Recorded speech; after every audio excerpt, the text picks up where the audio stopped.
The Reverend Dr. David Clark. Thank you, Mr. Speaker. It's not often that I rise as Speaker number 11 on a bill with some breaking news. But today I have some breaking news, and it's interesting that the member opposite who's just taken his seat mentioned a visit to Spark, because Spark have just put out a press release in the last hour explaining very clearly that this is going to cost customers across their whole user base. This is a new tax. And Spark are saying they are going to pass it on to their users, and they're going to be transparent about that. They have just put out a press release, and the members opposite might like to think about the cannon fodder they are going to be when they get back to their electorate offices, because they are saying they are going to pass it on to every single user in New Zealand, because this is a new tax. It is going to cost New Zealanders, and that is another broken promise from this government. And I'll read out what it says in their press release for the benefit of this House. Now that the government has confirmed the levy will continue, rather than reduce as originally legislated for, it has put upward pressure on future costs, and we will have to pass that cost through to our broadband and on-account mobile customers. We are exploring options for adding the cost in a transparent way to our customers' monthly statements, so they understand the contribution they are making to the government's Telecommunications Development Levy Fund, said Mr Muta. Now that is a clear picture of a new cost to customers. That is what Amy Adams said in her speech in slot number 1 would not happen. Slot number 11, the news is out. It is happening, New Zealand. This government has broken another promise. It is introducing a new tax. Now they should have known this. They should have known this. And this is also new and hasn't been covered in the previous speeches. Perhaps they haven't read the departmental disclosure statement. Perhaps it was too rushed for them to get to. But I believe the Minister will have read this. The Minister will have read this. And if members of the House turn to page 8 of the departmental disclosure statement, I will read it out to them. And it says, charges in the nature of a tax. It's headed. 4.2, charges in the nature of a tax. In the departmental disclosure statement. 4.2, does this bill create or amend a power to impose a fee, levy or charge in the nature of a tax? And the department says, and I'll hold it up for those at home, probably can't read it, it's highlighted, but it's on the website if anyone wants to go and have a look. The answer the department have given is yes. This is a new tax. It is in the nature of a new tax. And we heard yesterday Paddy Gower on TV3 ask the Minister of Finance, is this another broken promise? Is this a new tax, Mr English? And he said, well, you can call it what you like, and so on. He would not admit that this was another broken promise from this government. Well, now we know that that is going to be an additional cost to customers, different to what Amy Adams said in speech number 1 on the reading of this bill. Now at speech number 11, we know that there is an additional cost to New Zealand broadband users. This is a government that is determined to charge more people for the use of rural broadband. And they have not even measured the effectiveness of this scheme. That is the great shame. And my colleague Chris Farfoy drew attention to this, and so did my colleague Claire Curran earlier on. And we've heard from Internet New Zealand that they believe that it would be in the interests of the Select Committee to take leadership on this issue, because we don't know whether RB1 has worked. We don't know whether it is a successful scheme because there is no data to measure it. The government has not measured the success of the scheme, but it's about to give another $150 million in the area.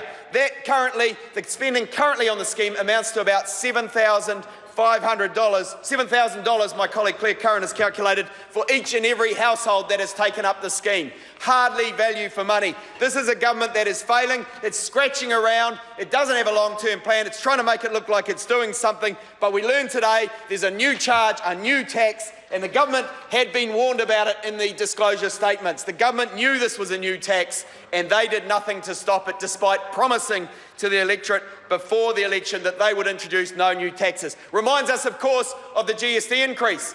John Key said he would not increase GST, and then fast forward in government up to 15%. It reminds us of the wage rise promise. By the end of next year, employees should expect a wage rate increase of about $7,000. Well, in this budget, we heard the Minister of Finance kick that out 3 years, kick that promise out 3 years. We were promised that exports as a percentage of GDP would rise to 40% under this government, and then we've heard since that Bill English says they need to double the rate of improvement that they currently have in order to achieve the target. It is out of reach. And the final biggest promise that they've broken, the promise that was central to their election campaign, that they would get to surplus. It is broken promise after broken promise after broken promise after broken promise after broken promise. That is 5 I've gone through, 5 broken promises in this budget alone.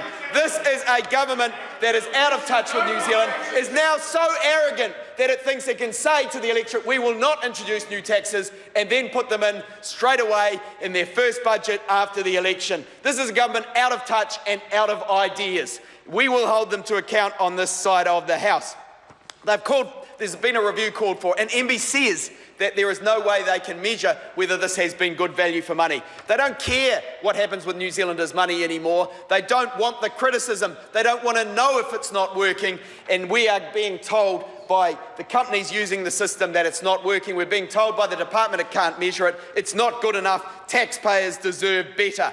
And then, of course, the point to be made is that this bill is being passed under urgency without the opportunity, for example, for those telcos to tell the government that this is going to increase costs for customers, that this tax is going to hurt ordinary New Zealanders, that it is a broken promise and that they should not go through with it, and that they should indeed review the system to make sure that the money is being well spent. And I know why they're hiding this. I know why they're rushing this through under urgency. It's because the program is failing. And I know that from my own electorate. Out in Karatane, a rural area, they put up a petition to this House because they were so concerned with the internet speeds they were experiencing. People were telling me they could not run businesses from home. They simply could not run businesses from home. Things were so bad. And then there was letters. There was letters to the providers. There was letters to the minister. Nothing happened but a petition to Select Committee and other petitions to Select Committee, and lo and behold, the problem was fixed. Well, I urge all of those rural communities around New Zealand, if you are unhappy with a new tax, and unhappy with the slow progress on rural broadband, and unhappy with the broken promises of this government, please start yourselves a petition. Please ask for proper rural broadband in your areas, because this is a government that is failing to diversify the economy. It is failing to deliver on its export targets, and if it doesn't actually review what it's doing and increase rural broadband and broaden the base of our economy so people can run other new industries, then it will continue to fail, and we will slip further and further behind. A government that is prepared to manage decline is not a government that we need. We need a government with a plan. We need a government that will keep its promise, that will actually stick to what it says it is going to do. This broken promise is not acceptable, and New Zealanders will not roll over and take it without a fight, because this is just another broken promise. The broken promises mount up. A government with so many broken promises is losing the confidence of New Zealanders.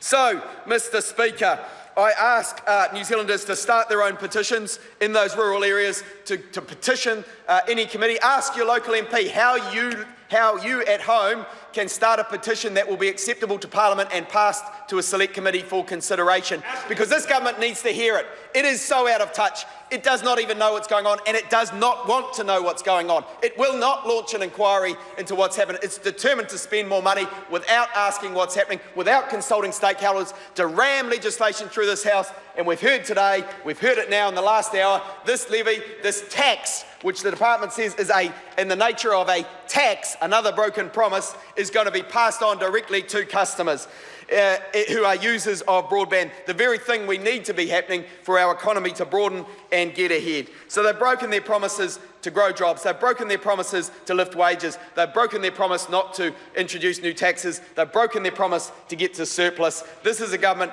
out of ideas, and a new tax seems to be what passes for a big idea under National. It won't do. Brett Hudson.